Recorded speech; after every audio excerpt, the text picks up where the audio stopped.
maka kegiatan tersebut, aktivitas apapun itu, maka akan mencapai sebuah titik kesuksesan atau sebuah keberhasilan. Assalamualaikum warahmatullahi wabarakatuh. Kembali lagi di channel YouTube saya yang sederhana ini, channel tutorial, inti dari berbagai macam tutorial untuk semua kegiatan atau aktivitas sehari-hari agar menjadi aktivitas atau menjadi sebuah kegiatan yang benar dan selamat menurut prinsip agama dan kepercayaan masing-masing. Apa kabar semuanya? Semoga sehat selalu, semoga pada sehat semuanya, semoga semuanya diberi kelimpahan rezekinya selalu. Amin ya Allah ya Allah ya Allah. Oke, apa kabar ya semuanya? Terima kasih bagi yang sudah subscribe channel ini, terima kasih bagi yang sudah mampir di channel ini, terima kasih banyak ya. Saya ucapkan terima kasih. Dan seperti biasa masih tutorial ya. Tutorial yang tidak kalah penting dari tutorial-tutorial ya, berbagai macam tutorial yang sering diperbincangkan di sosmed ya, terutama di YouTube, seperti tutorial yang tidak kalah penting dari berbagai macam tutorial itu, karena tutorial itu banyak ya guys. Ada tutorial hijab pasmina, tutorial hijab segi 4, tutorial make up, tutorial menjahit, tutorial game misalnya ya. Tutorial apa, pokoknya semua tentang tutorial ya. Itu adalah untuk agar sebuah kegiatan atau aktivitasnya itu menjadi sebuah kelancaran. Nah, di sini akan saya tutorialkan lagi gitu ya, atas semua kegiatan, atas semua aktivitas sehari-hari agar menjadi sebuah kegiatan yang benar dan sukses, tidak hanya sukses di dunia tapi juga di akhirat. Oke. Melanjutkan tutorial yang kemarin ya. Tutorial yang kemarin tuh masih tentang jebakan yang akan terjadi ya dalam aktivitas atau dalam kegiatan. Yaitu sekarang tuh jebakan nomor 3 ya. Kalau di dalam agama Islam itu ada istilahnya itu ya, yang terlarang dalam sebuah kegiatan itu atau jebakannya itu adalah nafsu, bahasanya itu ya, nafsu.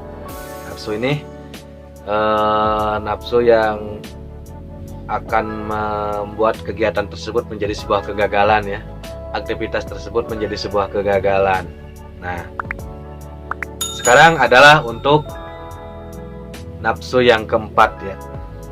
Kemarin dikatakan untuk nafsu yang keempat ini, apakah nafsu ini masih terlarangkah gitu ya?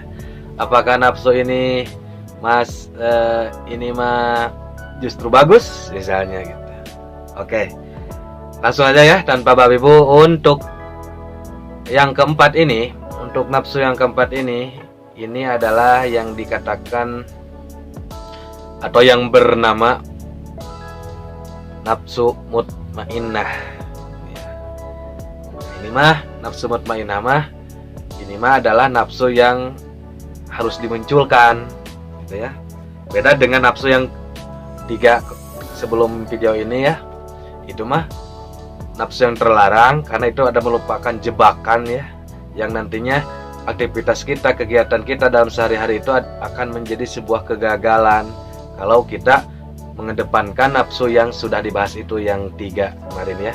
Kalau kita terjebak dalam sebuah jebakan yang 3 kemarin. Nah, kalau ini mah adalah yang harus dimunculkan. Makanya ini namanya juga nafsu mutmainnah. Kalau di dalam keterangan dalam agama Islam itu ada bahasanya seperti begini. Ya ayuhan nafsul mutmainnah irji'i ila rabbiki radiyatan mardiyah gitu. Nah, ini yang akan nanti kita ya disuruh untuk pulang istilahnya ya kepada Sang Maha Kuasa ini, kalau kita berposisi di dalam yang ini, kita di dalam nafsu yang ini gitu. Jadi seolah-olah kita ini adalah rangkaian nafsu, seolah-olah ya. Seolah rangkaian nafsu ini yang 4 ya, amarah, lawamah, sawiyah, dan mutmainnah yang kemarin sudah dibahas. Nah, kalau kita yang mengedepankan yang ini dan yang ini, ya video yang ketiga kemarin ya, maka gagal. Nah, kalau kita ada di posisi yang nafsu yang ini, nah kita ini akan jelas, akan selamat, akan beres. Kenapa? Karena nafsu yang ini mah adalah nafsu yang bagus. Nah, gitu ya. Apa itu yang disebut dengan nafsu mutmainah?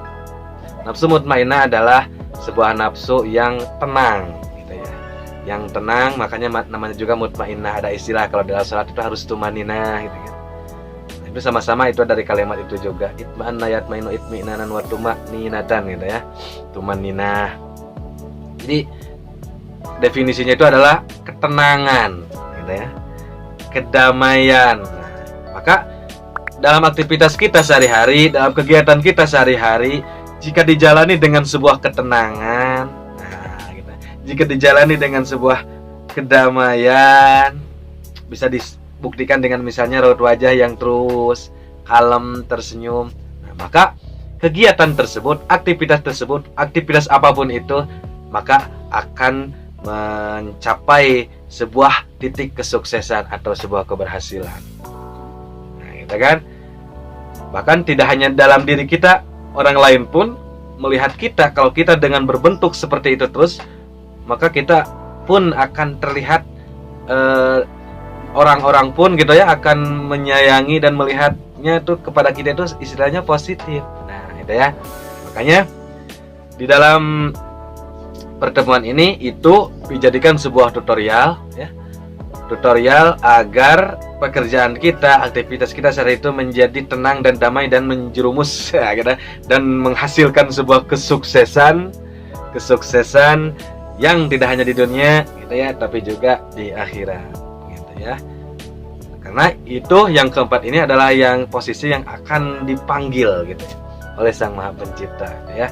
Kalau posisi yang tiga ini, yang tiga yang kemarin itu tidak akan kepanggil. Tapi kalau yang di posisi yang ini, ya ayyuhan nafsul mutmainah, hei nafsul mutmainah, irji'i, silahkan pulang, karena kamu yang akan masuk ke dalam surga. Ya, gitu ya. Fadhuli fi ibadi, fadhuli jannati.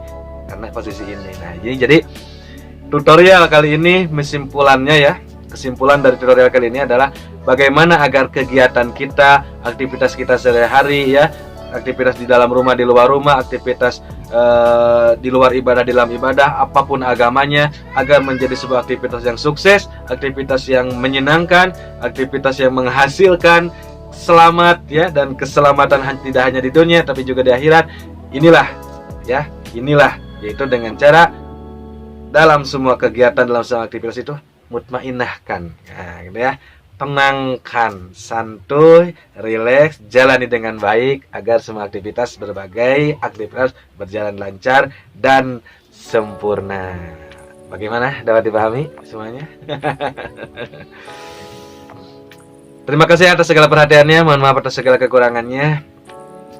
Karena di sini saya berbagi ya, bukan ada maksud untuk paling tinggi atau sok tahu bagaimana lah bahasanya. Tapi di sini saya hanya mentutorialkan saja, hanya untuk berbagi pengalaman ya, berdasarkan referensi yang saya temukan di dalam buku, di dalam kitab, di dalam Quran dan hadis dan lain sebagainya. Saya simpulkan menjadi sebuah tutorial agar ya kita semua, aktivitas kita semua, kegiatan kita semua sehari-hari menjadi sebuah kegiatan yang diridhoi, menjadi sebuah kegiatan yang menghasilkan kebenaran, menjadi sebuah kegiatan atau aktivitas yang sukses, selamat di dunia dan di akhirat menurut prinsip agama dan kepercayaan masing-masing. Oke, dicukupkan sekian. Yuk, assalamualaikum.